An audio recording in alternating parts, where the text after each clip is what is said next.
Understanding how cybersecurity aligns with your business goals and overall risk management is important. And similarly, building a relationship across departments to foster collaboration and demonstrate the strategic value of security for business. So if somebody is getting a good handle on it early in their career, it's going to help them go a long way in this cybersecurity career.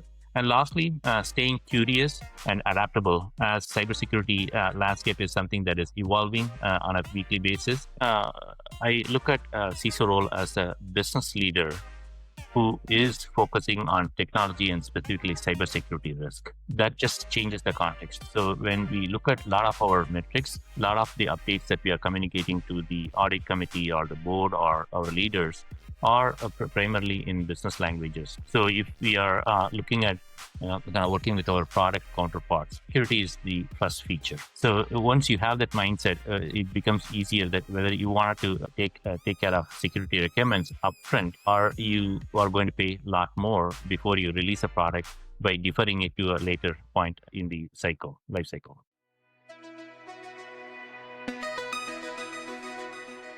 Welcome back to Beyond Brilliance. I'm JK, and today we are diving deep into the cutting edge of cybersecurity, AI for prevention, zero trust implementations, and the challenge of protecting millions of customers in a fast moving e commerce environment.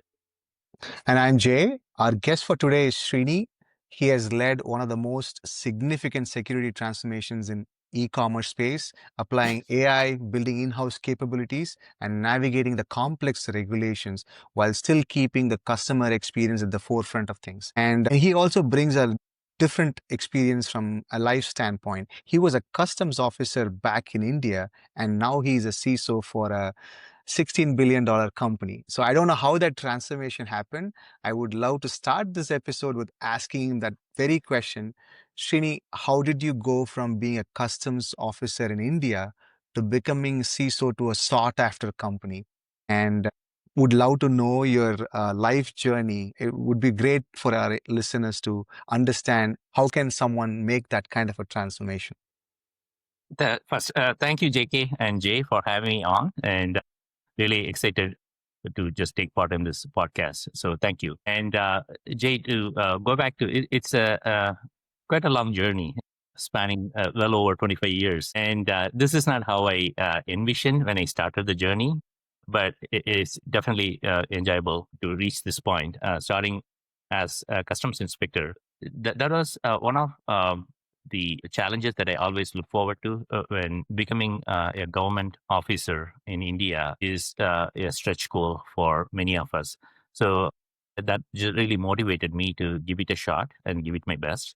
And so right after my undergraduation in computer science, I gave it a chance and then said, okay, I'll first try with Group B services.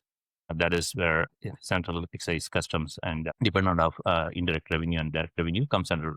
And I went through the process of going for the exam, which is highly competitive, and interviews, group interviews, and fortunate to get selected while I was doing my master's. And I made a request to them that I want to be positioned somewhere closer to where I was doing my master's that allows me to complete my master's. And thankful that the request was taken, and I was deputed to Central Axis range within the Trichy area where I was studying my master's. That allowed me to also learn the ropes in the job as well as complete my master's. And upon completing my master's in computer science, I made an interesting request to depute me into the computer department of Central Excise. And that just drawn a lot of curiosity from my superiors, my commissioners, because this is not something that very common for active young kind of inspector to make a request to go to a computer science department, because that back those days that was just emerging and that was considered as a dull, and that is more of a supporting department. For me, that was a huge opportunity that opened doors down the line. As you are coming out of college, one of the earlier years in your professional career, and then you are now responsible for the large computer science department where you have access to some of the most complex systems, databases. We have NIC building solutions for Central Excise, and you got to work with a lot of your companies, assessors, as well as partners. That is a wonderful challenge as well as great exposure that set me up very well for later on in life. And I stayed there for a couple of years, and it became clear that that is not where I wanted to build a career. So I switched from government to private sector and kind of went into programming, design, architecture before switching over to the people leadership that led after many years to my current role. Amazing and a great life story to start with. As a CISO, you're responsible for protecting millions of customer data. How do you balance robust security with delivering seamless customer experience that the companies you work for are known for? That's a great question, JK. I think customer experience is a priority for many companies, including the ones that I work for that are known for customer centricity. So it is important that we bring security and customer experience to go hand in hand in our strategy. We prioritize a seamless and secure shopping experience by implementing robust protections that are behind the scenes, like strong encryption, web telemetry, and identity management without interrupting our customers' journey when they are on our site. And it is about making security invisible to the customers so that they feel safe when enjoying the convenience and personalized service that they can come to expect from us. Fantastic. Thank you, Srini. You've also implemented NIST cybersecurity framework and achieved about 80% maturity in 3 years.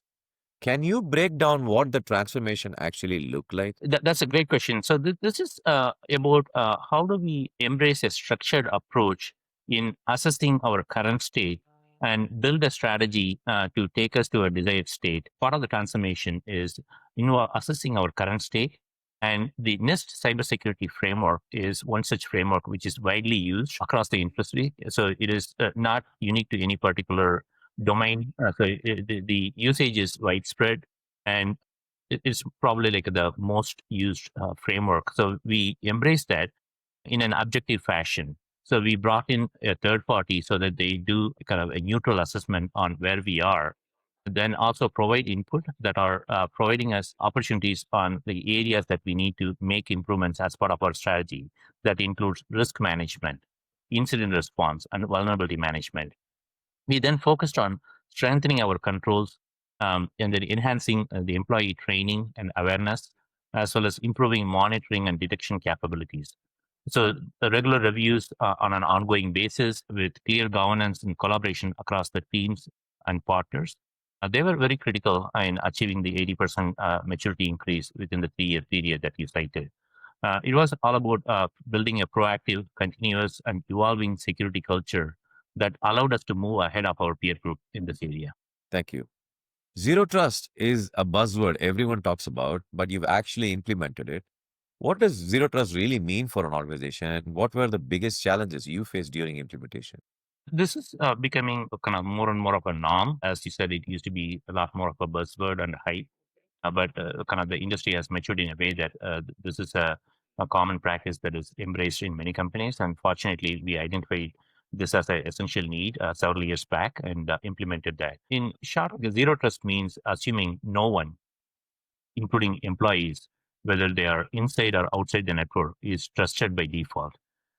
You need to really validate and authenticate everyone, every step along the way to provide the necessary access. Every access request is verified, and we enforce strict authentication and follow the least privilege principles.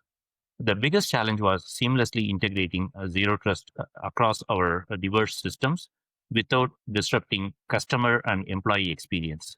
We had to be very careful about balancing security with user convenience and productivity, ensuring robust access controls while maintaining the efficiency as well as usability of systems. Got it. Srini, this question comes from the idea of providing advice to people in the cybersecurity space. What are your thoughts on the SOC team and the red team? Should companies ideally build it on their own or buy products or outsource it? That's a great question. And I would say the answer a little bit, it depends. But for me, I see a lot of value in insourcing your security operations center, provided you have an organization that can take advantage of such a move. And provided this is a capability that you wanted to have as part of your organization. For me, building an in-house security operations center and red team gives us a greater control, agility, and the ability to tailor responses to our specific environment. It also fosters a deeper understanding of our systems and threat landscape, enabling faster detection and response, maintaining a proactive defense stance that otherwise would be very difficult if you depend on a third party partner for these services. And keeping these teams internal also aligns with our commitment to building a homegrown expertise and ensuring security is deeply embedded in our culture. Our security operations center members are not just analysts, they are cross trained on more than one security tools and platforms and often lead implementation and automation initiatives. That is a huge value add because they have a very clear career progression that wouldn't be feasible if we depend on a third party provider. Yeah, I think the buy versus build is an eternal question in any company, in any department. So thanks, Srini, for giving your perspective on it. So I wanted to actually address the big elephant in the room, AI and fraud prevention innovation. So that you are at the forefront of it, and you've been having this front row seat to witnessing the sprawl of AI tools in this space, and you are the best qualified person to answer some of my questions following in this segment. So you've reduced fraud loss by over 80% in the last 2 years using your proprietary AI ML solutions, and I believe you also filed for patents for those solutions that you put in place. Without giving away your trade secrets, can you walk us through your approach to building such capabilities? No, absolutely. And this is one of the area where, when I look back, it gives immense satisfaction because the challenges that we were dealing with are really remarkable, and the pressure that we were under in operating and thwarting these attempts was not straightforward or easy. But fortunately, I think we had clarity in terms of what we wanted to do and the capabilities that we wanted to build in house. So we leveraged a lot of the artificial intelligence and machine learning models to create solutions that detect anomalous behavior and fraud patterns in real time. It is allowing us to catch issues and potential attempts very early on. The approach involved continuously training our models with new data, enhancing detection accuracy, and integrating them into our transaction systems for proactive fraud prevention. As we were learning along the way, we were also working with our partners in engineering teams and product teams to build these guardrails so that the attempts for fraud are going to be more and more difficult. So that just worked in our favor to have a team-based approach. And also by patenting some of our innovation that you mentioned, we ensure that we maintain a competitive edge in fraud and abuse mitigation while constantly refining our models based on emerging threats. Thank you, Srini, for sharing that. And one other thing I wanted to actually explore here is the fraud detection in e-commerce space. It's particularly challenging compared to other industries. And what are the nuances that comes with dealing with millions of customers and n number of transactions on a given hour, given minute? So, would love to understand how fraud detection works in that particular industry. I think this is a challenging and interesting area in any company, especially so like in a fast-growing e-commerce company, as you mentioned. The in e-commerce, the challenge is slightly more deeper because the sheer volume of transactions and the anonymity of online transactions. Because oftentimes, unlike when you are in a store or in other traditional methods, it's easier to validate the buyer or authenticate the customer. Whereas in the e-commerce, with more and more companies allowing you to conduct transaction as a guest without creating account, making it even more difficult. And the constant evolution of tactics used by fraudsters is even more prevalent in the e-commerce area. Balancing these real-time detection with the seamless customer experience is key, as false positives can disrupt legitimate transactions while missing fraud leads to significant losses. The one thing that we wanted to do as a company that is putting high weightage for customer experience, you don't want any of your legitimate customers to be impacted in your attempt to stop fraud and creating unnecessary friction because it's very easy for them to take their business away from you. And this dynamic nature of e-commerce means fraud patterns are always shifting, requiring constant adoption and innovation in the detection methods. For a company like us, where it's fast growing e commerce, the business model requires that the orders to be released within minutes after we receive the order. That means so that the fulfillment can start right away. That means there is added pressure to detect the fraud right first time, real time, every time. Got it. And how do you balance that? Because it seems like you might end up creating friction to your legitimate customers in the spirit of maintaining sanctity. So how do you balance that out, Srini? But that is part of our secret sauce. So we leverage the information that we have about our customers. We have rich set of information about our potential customers, their transaction history, their behavioral information. So we leverage all of that, as well as we have rich set of telemetry that we are gathering on a ongoing basis. So this combination allows us to offer superior experience for our customers, and we are very intentional in not adding any friction in our effort to prevent fraud and abuse to legitimate customers. We use adaptive authentication by balancing security and user experience. Our fraud prevention systems continuously analyze this information in real time, applying more and more stringent checks only when needed. And this allowing us to protect customers, good customers, without disrupting their experience, while using methods like risk scoring as well as contextual authentication to ensure a smooth and seamless transaction for all our legitimate users.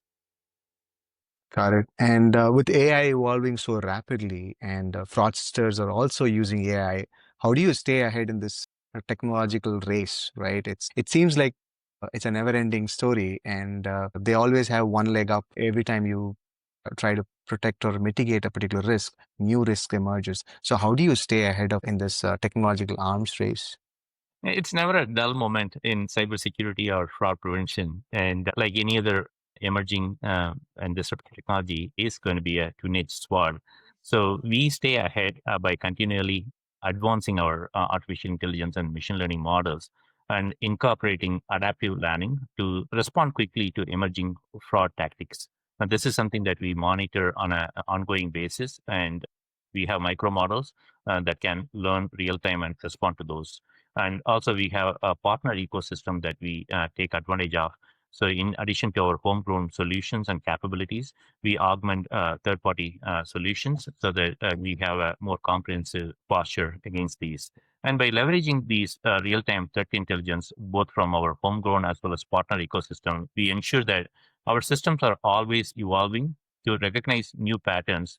And we also focus on collaborating with industry experts, partners.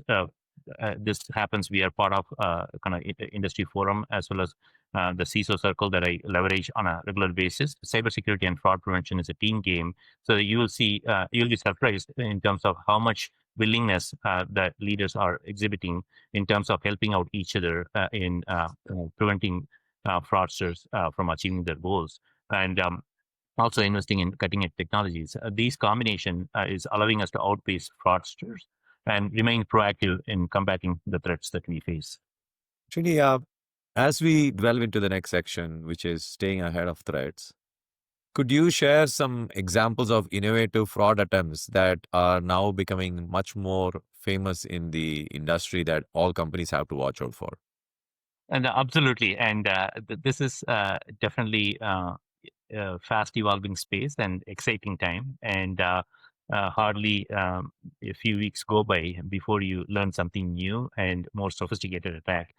Some of the common ones that I would kind of highlight are the sophistication with which the social engineering attempts are happening and to gain access to systems and key accounts, and increasingly leveraging deepfake technology to create synthetic identity using mix of real and fabricated data. It is becoming more mainstream now than what it was with the sophistication in technology. The entry barrier is really very low now. The increasing use of artificial intelligence and as well as automation by fraudsters to bypass traditional security measures. And the fraud and abuse is shaping up as an industry in itself, where there are companies that are offering this as a service. So if you are a bad actor, you don't need to develop a lot of these skills. You can go out and buy like any other solution and monetize on that. That's very interesting. I always feel that the companies that are actually producing these artificial intelligence models do not take security seriously in the terms of what bad actors could use it for. And they also learn just like how anybody else is learning, which is a room for improvement that the AI companies can actually take and make sure that the platform they're providing is actually safe. That said, in 2025, as a CISO, what should people worry about when they go to sleep? What are the threats that they should really think about that should keep them up all night? I think this is a continuation. Your question made me pause because this is the continuation of the topic that we talked about. I would say some of my biggest concern revolve around artificial intelligence driven attacks because the sophistication with which these are happening, making it increasingly difficult to stay on the offense, where adversaries use advanced tools to automate exploits and bypass defenses at a scale that we haven't seen in the past. And also, we are focused on the rise of supply chain vulnerabilities. But this is not new. But what you are seeing is the industry is shifting towards increasingly interconnected ecosystem where hardly any company now has systems without using SaaS solutions, SaaS platforms. And so that means you inherently have dependency with third party software and services. That is a huge risk if you don't fully understand how the security and risk is managed with the partners that you are dealing with. And the human factor, I would say the second aspect is the human factor is the weakest link in cybersecurity. And we need to build a cyber smart organization to keep our guards up. This is something it was true in the past. It continuously true, and it will be even more important as the sophistication is increasing. Balancing these emerging threats while ensuring the business continuity is a key priority. Yeah, I think hearing these stories, JK, I think Srini has a lot of sleepless nights. That's what they get out of it, right? It seems like there's never dull moments for him to keep him up all night. So, Srini, thanks for doing all of what you do. For the next segment, we wanted to talk to you about the industry outlook of when it comes to cybersecurity and also the future trends of what you see from your vantage point. So, how has the threat landscape evolved specifically for e-commerce companies post-pandemic? We've seen a lot of industries change post-pandemic. So what it has been for the e-commerce companies in from your take? Yeah, I think the COVID and the pandemic acted as a factors for some industries, some companies. It was a headwind for a lot of the e-commerce companies, especially in the sales and transaction product service area. It provided us a huge tailwind. So it propelled a lot of the companies with the growth that they haven't anticipated or they haven't planned for. So post-pandemic, the e-commerce threat landscape also has evolved with a sharp increase in online fraud risks such as account takeover or credential stuffing, as well as supply chain attacks. With more people shopping online, fraudsters are exploiting new payment methods and growing reliance on digital services. It's natural because for the effort, the return that you have with online fraud is a lot more than it has been in the past with the adoption of e-commerce.